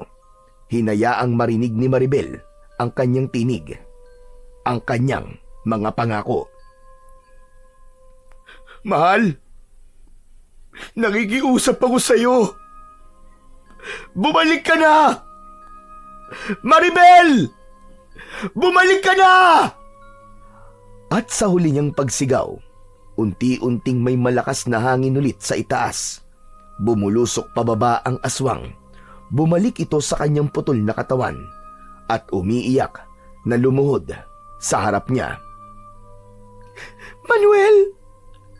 Manuel, patawarin mo ako! Wala kang kasalanan, mahal ko. Wala kang kasalanan. Tapos na ang lahat. Tapos na. Mahigpit na niyakap ni Manuel ang kanyang asawa. Ngunit bigla siyang may naalala. Ang mutya ay nasa loob pa rin ng kanyang katawan. Ito ang mutyang nagbigay sa kanya ng kakayahang manggamot. At ngayon, naisip niyang ito rin ang magiging susi upang alisin ang sumpang bumalot kay Maribel. Ang mutya, ibinigay ito sa kanya. Para sa kanya at para sa kanyang pamilya. Sa sandaling yon, tila naunawaan na niya ang tunay na dahilan kung bakit hindi niya ito nakita sa puso ng saging noon. ang mutya na nasa kanya mismo ay lalabas hindi mula sa anumang prutas o puno, kundi mula sa kanyang sariling puso. Huminga siya ng malalim at ipinatong ang kanyang palad sa dibdib. Nakiramdam siya hanggang sa maramdaman niyang uminit ang kanyang dibdib. Ang mutya parang gumagalaw paakyat ng kanyang lalamunan. Sa isang iglap, mula sa kanyang bibig ay lumabas ang isang maliit na bato, ngunit may makapangyarihang liwanag. Lumutang ito sa ere at kusang lumapit kay Maribel. Napapikit ang babae at kusang napanganga ang kanyang bibig. Nagsimulang manginig ang katawan ni Maribel nang pumasok sa kanyang katawan ang mutya. Naramdaman niya ang matinding init at sakit. Napasigaw siya ng malakas, pero sandali lang yon dahil ang hirap na kanyang pinagdadaanan ay napalitan kagad ng biglang paggaan ng kanyang katawan. Naramdaman ni Maribel na wala na ang uhaw niya sa dugo at laman ng tao. Lolo! Lolo! Wala na sumpa! Wala na po sumpa, Lolo! Normal na po ko!